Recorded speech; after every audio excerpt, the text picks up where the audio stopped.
अस्सलाम वालेकुम। हम देखते हैं कि फीमेल जेनिटल ट्रैक को 4th ईयर MBBS में आपने किस तरह से कवर करना है। सबसे पहले तो ये जो स्टार्ट वाला पोर्शन है ये जस्ट एक अगर आप समझना चाहते हैं, रीड करना चाहते हैं तो कर सकते हैं, लेकिन ना तो इसमें से कोई MCQ आता है ना SCQ के पॉइंट ऑफ व्यू से ये इंपॉर्टेंट है।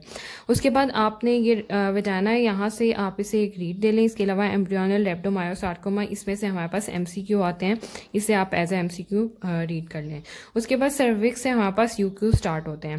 यहाँ पे जो हमारे पास सर्विक्स है, यहाँ पे हमारे पास यूक्यूज आ जाते हैं एंड इन्फ्लेमेशन में एक्यूट और क्रोनिक सर्विसाइटिस हो जाता है।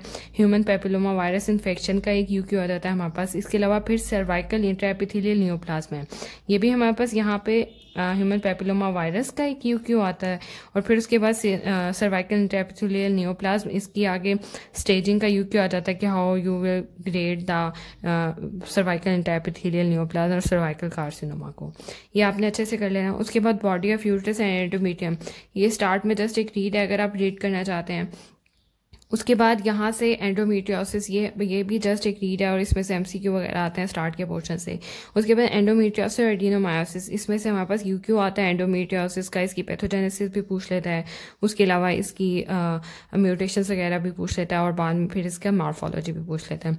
उसके अलावा फिर आपने एंडोमेट्रियल हाइपरप्लेजिया की पैथोजेनेसिस और मॉर्फोलॉजी अच्छी करनी है, ये UQ आता है। फिर कार्सिनोमा ऑफ द एंडोमेट्रियम का एक टेबल है हमारे पास टाइप 1 और टाइप 2 का, इससे टेबल को आपने अच्छे से कर लेना और बाकी को एक दफ़ा रीड कर लें, टेबल को अच्छे से रट्टा लगा लें, टेबल इसका यूक्यूज में आ जाता होता है। उसके बाद ये जस्ट एक रीड है। उसके बाद ट्यूमर ऑफ द मायोमेट्रियम में लियोमायोमा, ये हमारे पास UQ और लियोमायोसार्कोमा को जस्ट MCQ के पॉइंट ऑफ व्यू से रीड कर लें, ये UQ है। उसके बाद जस्ट इन चीज़ों को आपने एक रीड देनी है कंसेप्ट के लिए। उसके बाद ओवेरियन ट्यूमर, ये इसका जो टेबल है वो आपने बहुत अच्छे से करना है, वो हमारे पास UQ के तौर पे भी आता है, वाइवास पे में पूछ लेते हैं। उसके बाद एपिथेलियल ट्यूमर्स में सीटोस और म्यूसिनस, इन दोनों को एज अ UQ, ये दोनों एज अ UQ आ जाते हैं। और बाद में एंडोमेट्रियल ओवेरियन ट्यूमर, इन्हें आपने फर्दर इन्हें जस्ट रेट दे देनी है। उसके बाद जर्म सेल ट्यूमर है, इसमें टेराटोमा है, टेराटोमा हमारे पास UQ के तौर पर प्रेजेंट करता है। और yolk cell tumour, sac tumour, ये भी UQ है। कोरियोकार्सिनोमा, ये तीनों हमारे पास UQs हैं। और डिस्टर्मिनोमा को जस्ट आपने एक रीड दे देनी है। उसके बाद सेक्स कॉर्ड स्टोमल ट्यूमर है, इसमें ये MCQ के पॉइंट से आप इसे पढ़ लें, इसे भी just MCQ point of view से पढ़ लें। उसके बाद गेस्टेशनल एंड प्लेसेंटल डिसऑर्डर्स हैं, इसमें एक टॉपिक प्रेगनेंसी का आपको कंसेप्ट होना चाहिए। Twin placenta, abnormality placenta, implantation, placental infection, इन सारों का आपको कंसेप्ट होना चाहिए। उसके बाद ये एज अ UQ आता है प्री एक्लेम्पशिया और एक्लेम्पशिया। इसमें प्री एक्लेम्पशिया में क्या होता है कि हाइपरटेंशन हो जाती है ड्यूरिंग प्रेगनेंसी प्री एक्लेम्पशिया में, और एक्लेम्पशिया में फर्दर कन्वल्स वगैरह स्टार्ट हो जाती हैं, ये UQ के तौर पे आता है। उसके बाद हायरार्की मोल है, ये भी UQ आता है। उसके बाद कंप्लीट और पार्शियल मोल, इन दोनों का डिफरेंस आ जाता है, इन दोनों का डिफरेंस आपने अच्छे से करना है। और एंड पे मैं इनके डिफरेंस की एक पिक्चर दे दूंगी। इन्वेसिव मोल और फिर कोरियोकार्सिनोमा, ये फिर अगेन एक UQ है। 1 बाय 1 पेजेस टर्न करके मैं आपको इंपॉर्टेंट बताती जाऊंगी। इसमें से ऐसा कुछ भी पढ़ने वाला नहीं है, जस्ट यहाँ पे ये है कि इन्फेक्शन कौन कौन से ऑर्गेनिज्म कॉज करते हैं और हर्पिस सिम्प्लेक्स वायरस वगैरह, ये एक दफ़ा रीड कर लें और इसमें कुछ भी पढ़ने वाला नहीं है सच। और इसमें भी जस्ट आप अगर कंसेप्ट्स के लिए पढ़ना चाहते हैं तो पढ़ लें, लेकिन इसमें ऐसा कुछ नहीं है। और मैं पेजेस टर्न कर रही हूँ, आपको मैं बता देती हूँ जो चीज़ें आपके पढ़ने वाली हैं। उसके बाद ये यहाँ से स्टार्ट होता है वजाइना, ये आप एक दफ़ा आप रीड कर लें। उसके अलावा ये जो ये है एम्ब्रियोनल लेप्टोमायोसार्कोमा, इसमें से MCQ आ जाते हैं, ये टेनिस रैकेट और ग्रेपलेट क्लस्टर वाला। इसके अलावा जस्ट ये एक रीड है। उसके बाद सर्विक्स स्टार्ट हो जाता है, सर्विक्स का ये एक MCQ आ जाता है, स्क्वेमो कोलमनर जंक्शन, जहाँ पे वो स्क्वेमस से कोलमनर में चेंज होती है एपिथेलियम ऑफ सर्विक्स, ये एक MCQ आ जाता है। उसके बाद ये हमारे पास एक इम्पॉर्टेंट UQ है, ये जो ये है हमारे पास ये इंपॉर्टेंट UQ है। ये सारा इसमें आपने यहाँ से इसकी पैथोजेनेसिस जो है ये बहुत अच्छे से तैयार करनी है।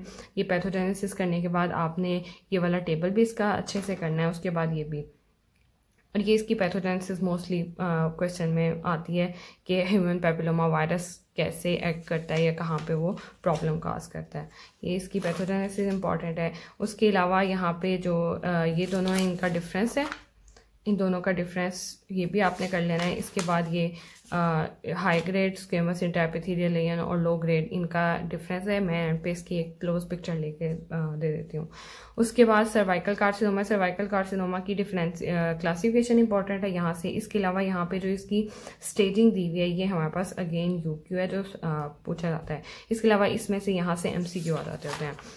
उसके बाद इसे जस्ट एक, ये तो वही स्टेजिंग की दोबारा वो यूक्यू है और ये जस्ट एक रीड देनी है आपने। उसके बाद ये विषय आप छोड़ते हैं, इसमें सच कुछ इंपॉर्टेंट नहीं है। उसके बाद यहाँ से आप स्टार्ट करें एंडोमेट्रियल हिस्ट्री वगैरह से। इसमें जस्ट आपको ये टेबल जो है इसका कंसेप्ट होना चाहिए इस टेबल का, और उसके बाद ये जो ये है एनोवुलेटरी साइकिल, इसका आपको कंसेप्ट होना चाहिए।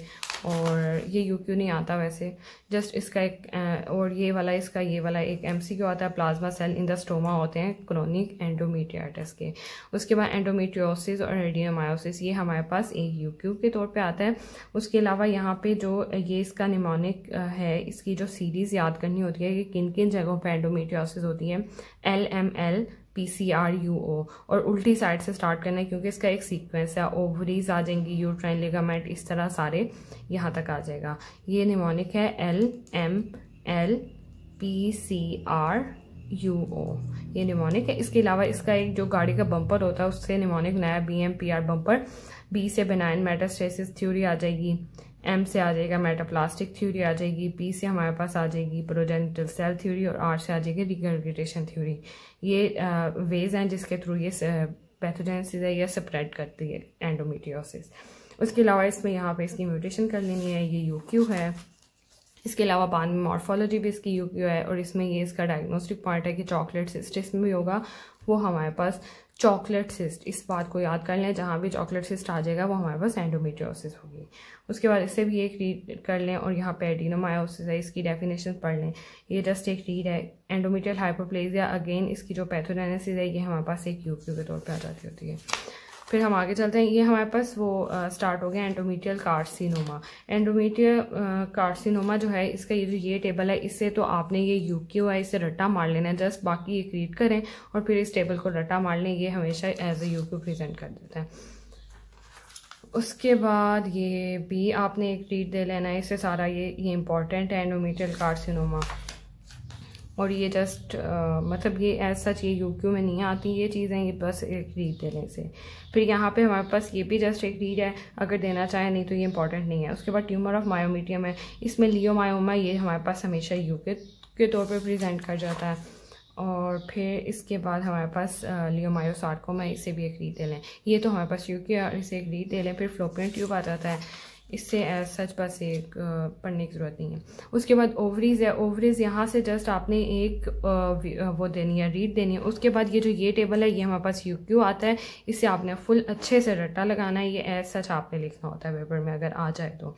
और इसके अलावा वाइवा ऑस्मियो पूछ लेते हैं। एपिथेलियल ट्यूमर जो है ये बहुत इंपॉर्टेंट है, इसमें से फर्दर आगे एपिथेलियल ट्यूमर में से सीरियस ट्यूमर, और सीरियस ट्यूमर का डायग्नोस्टिक पॉइंट होता है कि इसमें समोआ बॉडीज़ होती हैं, और ये हमारे पास यूक्यू के तौर पे आ जाता होता है। उसके बाद फर्दर हमारे पास म्यूसिनस ट्यूमर है, ये दोनों यूक्यू के तौर पे आते हैं। बाकी आपने जस्ट ये एंडोमेट्रियल और ओवेरियन ट्यूमर, इन्हें एक रीड देनी है, इसे भी रीड दे लें, इसे भी रीड दे लें। उसके बाद जर्म सेल ट्यूमर है, इसमें ये टेराटोमा है, ये हमारे पास यूक्यू है। इसकी फर्दर टाइप्स हैं, मेच्योर है, इमेच्योर है, और फिर ये स्पेशलाइज्ड टेराटोमा है। लेकिन इसका जो मेच्योर टाइप है ये हमारे पास मोस्टली यूक्यू में मेच्योर टाइप ही आती है। बाकी जस्ट इसे रीड दे लें, याद कर लें, आ जाता होता है, लेकिन मेच्योर टाइप ही आती है। फिर डिस्टर्मिनोमा को एक रीड दे लें। यॉर्क सेल ट्यूमर, इसमें ये याद रखें कि इसमें जी अल्फा फीटोप्रोटीन कहीं भी अगर ज़्यादा हो जाती है तो वो हमारे पास यॉर्क सेल ट्यूमर होगा, या तो दूसरा हेपेटोसेलुलर कार्सिनोमा में भी हमारे पास अल्फा फीटोप्रोटीन ज़्यादा होती है। और शेलर डॉल्स बॉडीज़ होती हैं इसमें यॉर्क सेल ट्यूमर में। फिर कोरियो कार्सिनोमा, ये भी एज ए यूक्यू आ चुका है एक दफ़ा, इसे भी आप रीड कर लें।